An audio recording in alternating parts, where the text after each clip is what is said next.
Bueno, Llegaron estamos todos a la volviendo. vez. Perdonen que sí, las salas eran de media hora y después nos echaban a todos, entonces era una buena forma de mantener el tiempo. Llegamos Perdón, con... Jimena, que nos estaba compartiendo No, no pasa su nada. experiencia. Pero igual ahora con la puesta en común, si quieren, la idea es, bueno, que esto tenemos un tiempo determinado, pero si en realidad se genera un intercambio interesante y quieren participar, tampoco la idea es cercenarlos, así que, bueno, ahora vamos a la puesta en común. Dejo paso a Sole. Perfecto, muchas gracias, Maya.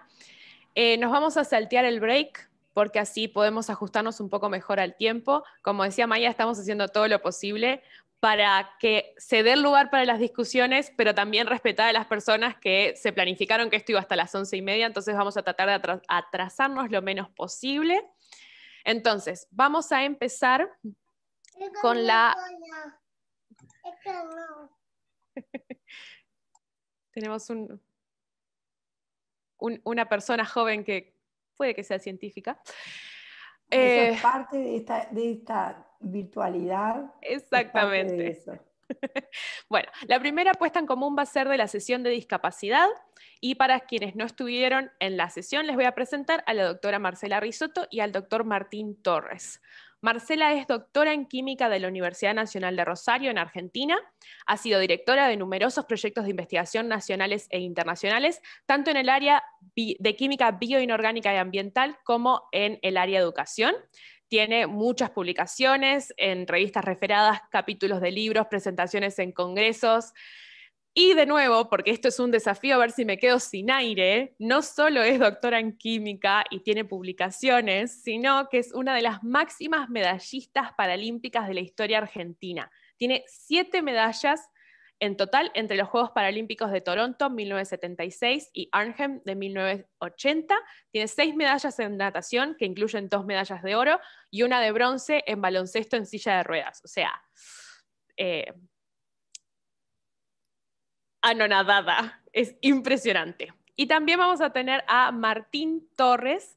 Martín Torres es doctor en química y trabaja como asistente del área fisicoquímica en la Facultad de Química. Es investigador grado 3 del PDCIVA Química y nivel 1 del Sistema Nacional de Investigadores. Él trabaja en 3 líneas de investigación y ha publicado 6 artículos en revistas internacionales arbitradas, y también ha presentado trabajos en congresos nacionales e internacionales.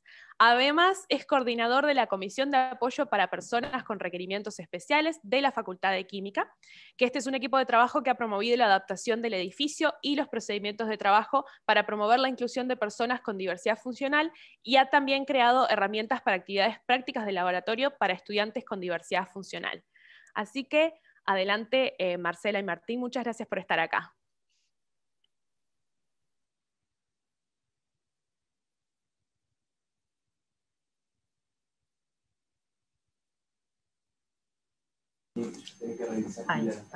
Marcela, estás muteada.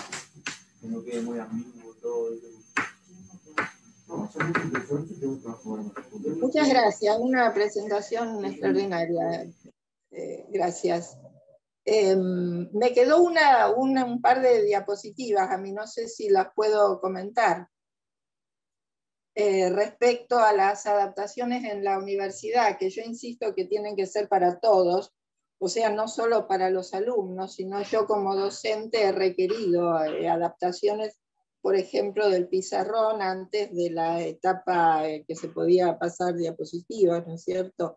O bajar los equipos a nivel que uno lo pueda usar.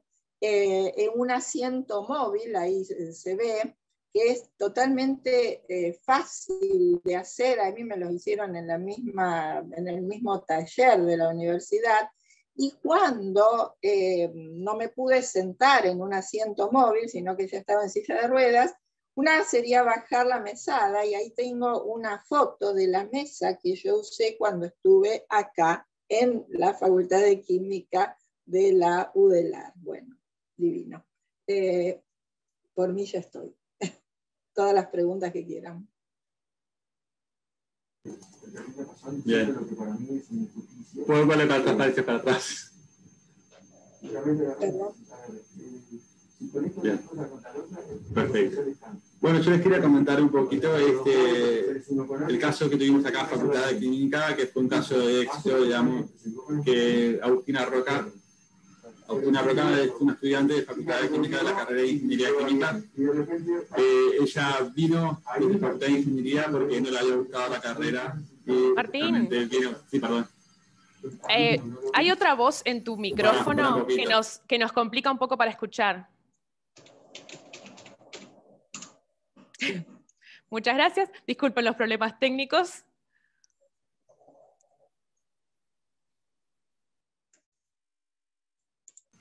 Bien, perdón, disculpe. Ahora me escuchan bien. Bien, perfecto. Sí, gracias. Les decía justamente que el caso de Agustina Roca, que fue un caso de esto, Facultad de Química, que Agustina había venido de Facultad de Ingeniería, planteándose la posibilidad de hacer la carrera de Ingeniería Química. Y bueno, entonces al venir hacia aquí, surgió todo justamente, digamos, el cuestionamiento de cómo íbamos a desenvolvernos en esta nueva situación. ¿Sí? Bueno, en conjunto justamente con la comisión que yo coordino junto con otras personas, y el taller de instrumentos de la Facultad de Química, es que logramos desarrollar adaptaciones para que Agustina pudiera desenvolverse en los laboratorios y hacer las prácticas haciendo justamente manipulación de los instrumentos, porque las prácticas de química como que se conciben desde el aspecto que uno tiene que saber manipular. ¿Sí? Bueno, eso es un poco cuestionable a veces, más que nada en esta situación. Entonces se propuso justamente para cumplir con las exigencias de manipulación la realización de adaptaciones para que Agustina pudiese desenvolverse normalmente en el laboratorio. Simplemente lo que tenía que tener Agustina era una persona que pudiese llevar las adaptaciones al lugar y ella pudiese realizar la práctica de manera normal, a su forma y a sus tiempos. Sí. Entonces, pasen a la siguiente, por favor.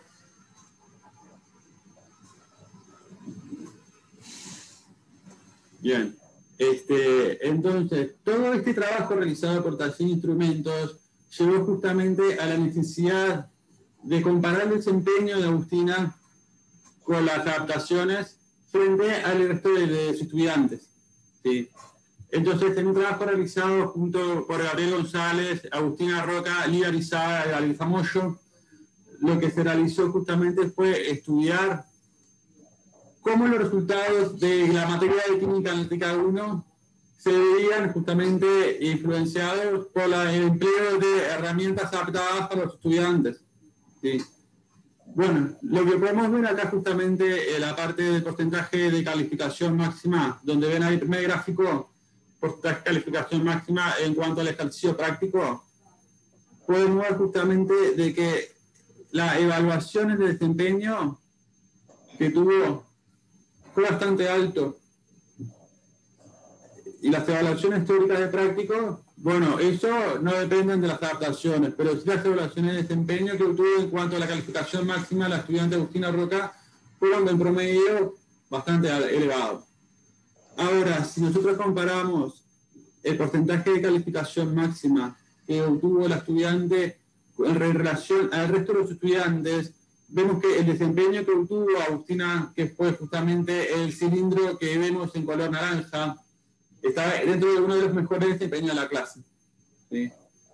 Entonces, justamente, de que esto nos tiene que decir a nosotros, de que la realización de adaptaciones hace que se vuelva visible las cualidades positivas que las personas tienen para compartir con la sociedad.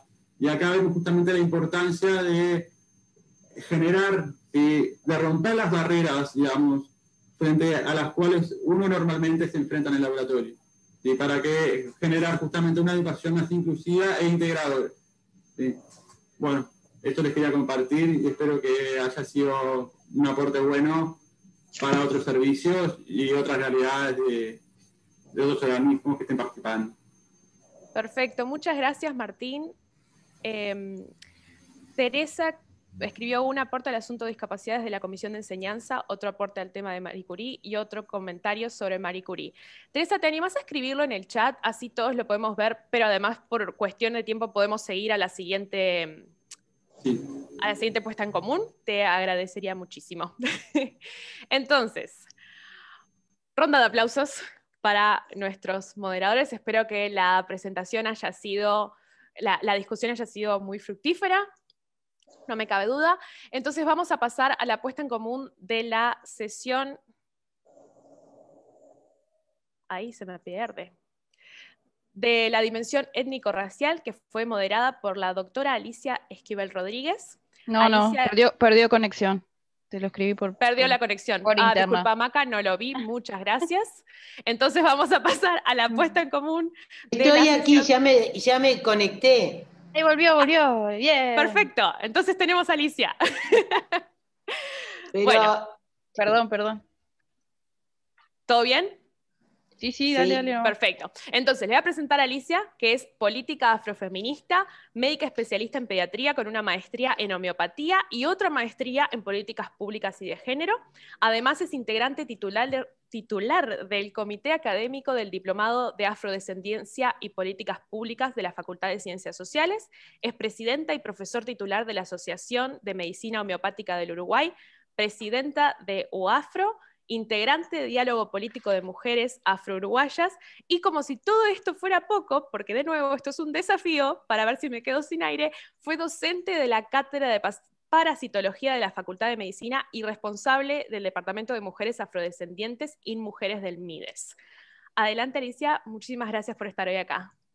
Bueno, muchísimas gracias a ustedes, me encanta la actividad, me parece muy fructífera, o sea que, nada, precioso todo. Bueno, lo bonito de nuestro grupo es que al principio teníamos como dos preguntas disparadoras, podemos llamarle, que nos planteábamos las personas racializadas, las personas afrodescendientes, ¿quiénes son? ¿Dónde están? Y a punto de partida de esta pregunta, que tuvimos un grupo interesante de participantes, no sé, Maca, creo que alrededor de 26, 27, una cosa así, se comenzaron a manejar situaciones que fueron muy interesantes, que por un lado una compañera colombiana planteaba que las personas racializadas, en ese caso las personas de poblaciones originarias, había una clara dificultad en el acceso a la educación y a la formación, y por lo cual no se veían en la universidad. Otro compañero planteaba que realmente no se veían las personas racializadas ni las personas afro en la universidad, cuando en realidad en nuestro país no habían estos problemas de dificultades en el acceso. ¿Dónde estaba la situación? Hay números que no se difunden, o sea, la necesidad de la información.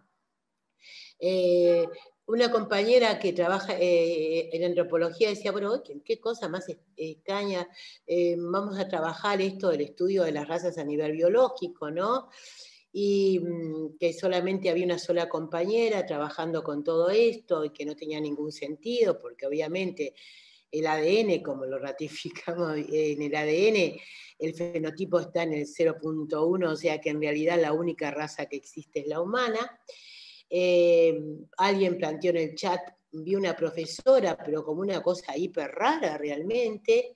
Por otro lado, otra compañera planteaba que en química no se veían personas afro. Nosotros decimos, no se ven nuestros cuerpos, decimos las personas afro, no se ven nuestros cuerpos, pero que sin embargo en los formularios de ingreso había un grupo bastante interesante de personas que se habían autoidentificado como de ser afrodescendientes. Entonces ella planteaba, bueno, qué interesante, o sea, hay personas que no se les ve y que pueden ser afrodescendientes. Eso es así, en general, y hay un trabajo de la Facultad de Ciencias Sociales que está publicado, se puede bajar, que planteaba justamente lo que trabajaban era ver si realmente cómo te ven es cómo te identificás, ¿no? Entonces mostraban una serie de fotografías, qué sé yo, está muy interesante, Cómo me ves, creo que se llama algo así, y allí hubo coincidencia realmente en cómo se identificaban las personas y cómo las veían, pero no siempre es así. Después, Joana, una compañera desde España, también traía un tema que no es menor, y es el de la multiculturalidad. Entonces ella planteaba que lo que más extrañaba cuando regresó al Uruguay es el tema de los aportes étnicos culturales que existen en lugares donde la multiculturalidad la sentís caminando, ¿no? Entonces, si bien ahora las veía, entonces planteaba eso y que eso sí extrañaba, ¿no? Por otro lado, otra compañera muy caucásica, muy rubia, planteó, dice, yo voy a dar mi experiencia en negativo a propósito de una actividad que vivió en el Ecuador, donde todos fenotípicamente eran en general racializados y ella no. Entonces, y esos desacuerdos que hay en la titulación, ella aparecía como licenciada y los otros como doctores, y bueno, desde algún lugar se sintió rara, decía ella, ¿no? Aunque fue muy bien tratada, y eso le sirvió para imaginarse cómo se podían sentir las personas racializadas y minorías en nuestro país. Por ejemplo, en nuestro país, que somos, según el censo, el 8%, según las encuestas de hogares, el 11%. En realidad, creo que nos acercamos mucho más al 11-12% que al 8% del censo. Y bueno, entonces ahí intentamos trabajar el concepto de afrodescendencia.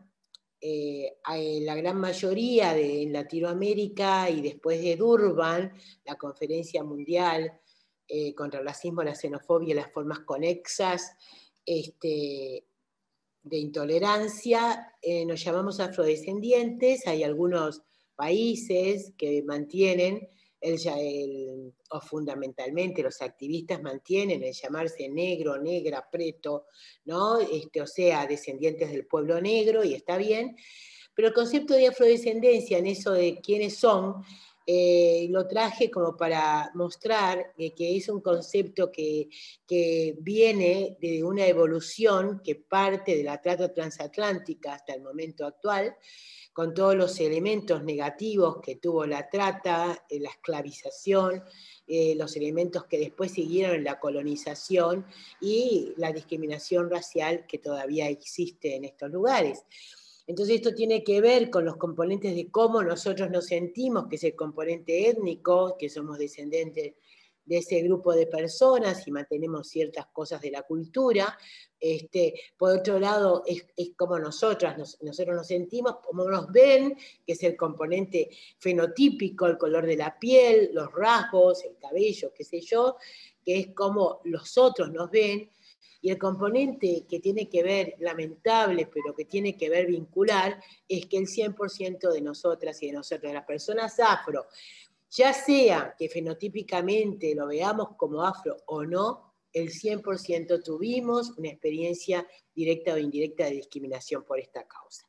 Y a esos tres componentes, el étnico, el racial y el discriminatorio, se le agrega un componente de derechos, o sea, de realmente tal parado sobre los derechos que nos fueron negados. Y entonces ahí empiezan a abrirse estas cosas de decir, bueno, pero ¿qué pasa? Yo no tengo cerrada la universidad. A nivel escolar tenemos todos más o menos la misma formación. Es después que empiezan las caídas y tienen que ver, sí, con dónde están situadas esta población y esta minoría étnica desde el punto de vista de la clase, y cuáles son las redes que se tejen alrededor de ellos para estimular o no el que realmente con el esfuerzo que correspondan puedan introducirse en lugares que muchas veces están como vetados. Desde ese lugar entonces trabajamos también la intersección de clase, raza y por supuesto género a nivel de la universidad, ¿no? Entonces se manejaron números que los vamos a poder mandar a todas las personas que están aquí, porque existen los números como casi el 40% de las personas afro solamente tienen como nivel máximo de formación primaria, y solamente el 7% ingresamos a nivel terciario de universidad, contra un 20 y pico % de las personas no afro que logran en la universidad. La diferencia que hay a nivel salarial de los propios universitarios con un mismo nivel de formación. Bueno, y llegamos a que, bueno, acá hay que educar profundamente en multiculturalidad, en pluritnicidad, en no discriminación, pero desde muy pequeños y pequeñas, y por supuesto difundir todos estos datos para poder realmente disminuir estas brechas de desigualdad. Yo me quedaría por acá, no sé si alguna, Maca, si ustedes piensan que me quedó algo sin no, comunicar. Perfecto, Alicia, muchísimas gracias por la puesta en común y gracias por ofrecernos toda esta información, porque de nuevo no se puede ser lo que no se puede ver, entonces es importante tener representación. Muchísimas gracias, Alicia, por estar hoy acá con nosotros. Ahora vamos a pasar a la última puesta en común, que es la sesión de género, que fue moderada por el magíster Gonzalo Gelpi, o Gelpi, no lo sé. Gonzalo es magíster en Género, Sociedad y Políticas Públicas, es licenciado en Psicología, es docente del programa Género, Sexualidad y Salud Reproductiva del Instituto de Psicología de la Facultad de Psicología y además coordina técnicamente el Centro de Referencia Amigable. Así que adelante, Gonzalo, muchísimas gracias por estar hoy acá. Gracias a vos, Soledad, por la presentación. Bueno, les comento un poco en qué anduvimos en el subgrupo. Primero estuvimos como comentando en qué contexto surgen los estudios de la mujer, luego posteriormente llamados los estudios de género. Pudimos ver el rol periférico que ocupaba este campo específico en las estructuras académicas, universitarias. Pudimos ver, al igual que lo que traía la compañera Alicia, el rol que tuvieron las instancias supranacionales como para darle impulso a la agenda de los derechos de las mujeres y más adelante de la población LGBT. Pensamos también qué rol tiene hoy en día el género en cuanto a la institucionalización de él en las currículas, en los planes de estudio, que también es un lugar más marginal, si se quiere. Justamente hablábamos de la necesidad quizá de que hubiese en los ciclos introductorios, en las charlas iniciales de bienvenidas a la generación, algún espacio donde se hable de esto, más allá de las comisiones de acoso que cada vez están con más fuerza en cada facultad. Hablábamos también de la feminización que existe hoy en día a nivel del egreso de enseñanza media y el acceso a enseñanza superior y bueno, también los egresos que se producen, que esto es algo propio de los países y de las democracias más avanzadas del mundo, pero que se constata una distribución desigual de poder, porque en servicios que están feminizados, los sitios de poder, quienes toman las decisiones, siguen siendo varones. Entonces, bueno, ¿qué pasa allí?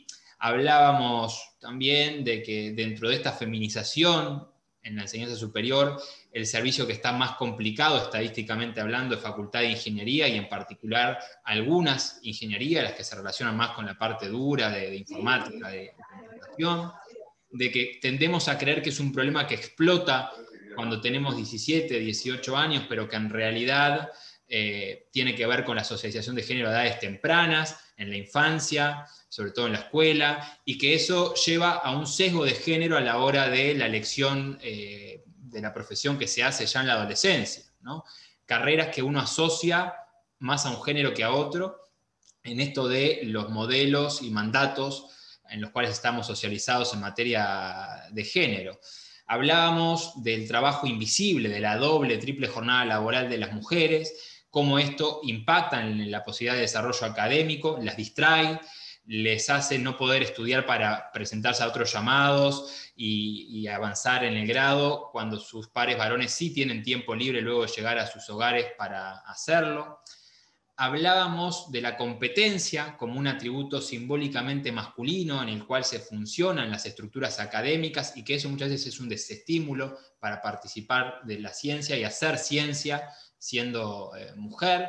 Surgió espontáneamente también un debate sobre si feminismo de la igualdad o feminismo de la diferencia, y en ese sentido las mujeres que estaban en sala, que hablaron y tal, afirmaban que la prioridad sería cambiar la estructura, poder hacer variaciones en lo que son las dinámicas, en la lógica de funcionamiento cotidiano, en desde dónde nos vinculamos. Hablaban de la necesidad de la solidaridad de género, de apoyarse más que competir y pasar por encima al otro o a la otra. Hubo un consenso también en cuanto al rol de la maternidad como un marcador biográfico que condiciona el desarrollo académico profesional de las mujeres, porque la mayoría que decide ser mamá, sea en pareja, soltera, de acuerdo al nivel socioeconómico, medio, alto, medio, más alto que otra cosa a veces, llega cuando están iniciándose los estudios doctorales o cuando ya están avanzados o finalizándose. Entonces son años que luego a veces no se consideran para las renovaciones de las DT o para ingresar o subir, ascender en el Sistema Nacional de Investigadores. Ahora ha habido cambios al respecto, afortunadamente, pero que de todos modos es algo que está en la cabeza. Es decir, quizá tengo el deseo de ser mamá, pero quizá no es el momento porque son los años más productivos y que luego puede tener un costo alto pensando en la posibilidad de llegar a los grados superiores dentro de la estructura universitaria en el caso de la UDELAR. No nos dio el tiempo para hablar mucho de diversidad sexogenérica, pero me gustaría también traer esto de la realidad de estudiantes y docentes LGBT que muchas veces son invisibilizados, silenciados, negados, y sobre todo, ¿dónde están las personas? Así como Alicia de un modo muy sensible decía, bueno, ¿dónde están las personas afro? ¿Qué lugares ocupan? ¿Son visibles o no? También estudiantes trans, varones trans, mujeres trans, que afortunadamente por los cambios sociales, culturales que ha habido en las últimas décadas, llegan en mayor medida a la universidad, terminan más frecuentemente la enseñanza media superior, pero que se encuentran aún con algunos obstáculos que comprometen el derecho a una educación y a una educación de calidad, equitativa, incluyente, y que las experiencias de muchas personas dentro de la universidad es de una exclusión incluyente. Es decir, hay una tensión entre lo legal y lo legítimo. Legalmente, formalmente, participan de la institución, pero en la realidad cotidiana se encuentran con barreras que generan exclusión escolar y que la exclusión escolar trasciende la misma y lleva a exclusión social, y la exclusión social no solamente tiene que ver con la pobreza, ¿no? Puedo ser de un country y por mi condición de trans terminar en una situación de exclusión social. Entonces también como ver eso, y luego de que generalmente las personas trans que están en estructuras académicas suelen ser discriminadas en dos sentidos. En el sentido de la militancia, de decir, bueno, ahora están haciendo academia y se olvidan y utilizaron la militancia como plataforma para llegar a otros lugares, y de la estructura académica, sus pares, de, bueno, pero en realidad nació en la militancia o hace militancia, entonces quizá lo que dice sus estudios carecen de rigurosidad científica. Y esto es un problema también para las personas trans.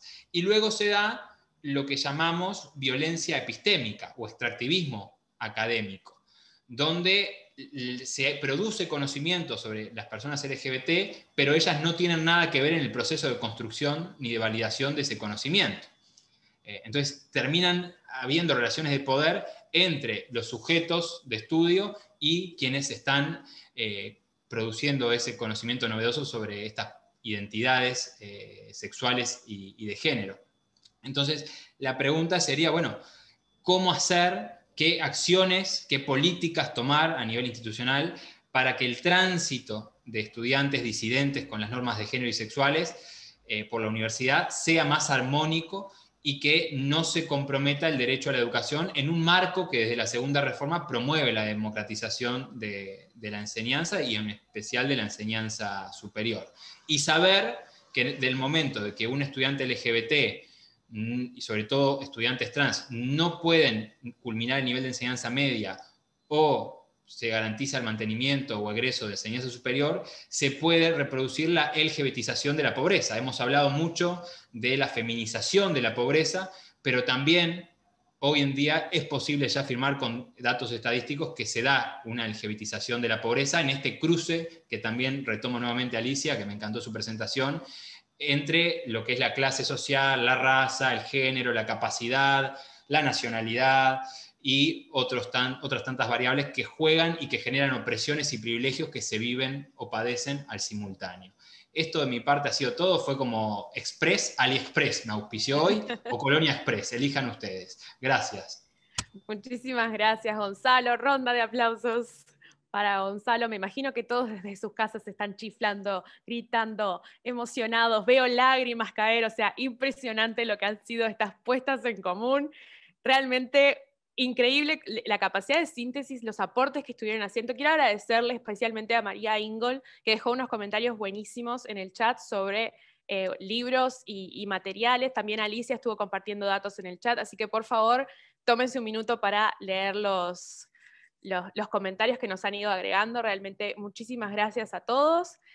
Venimos un poquito atrasados, pero estamos cada vez más cerca de encauzarnos en el tiempo original. Y ahora que ya vimos el pasado, vimos el presente, teniendo en cuenta que dividimos en 3 sesiones por una cuestión de manejar los tiempos, porque todas estas cosas están muy atravesadas por la interseccionalidad y ese es el valor de la diversidad.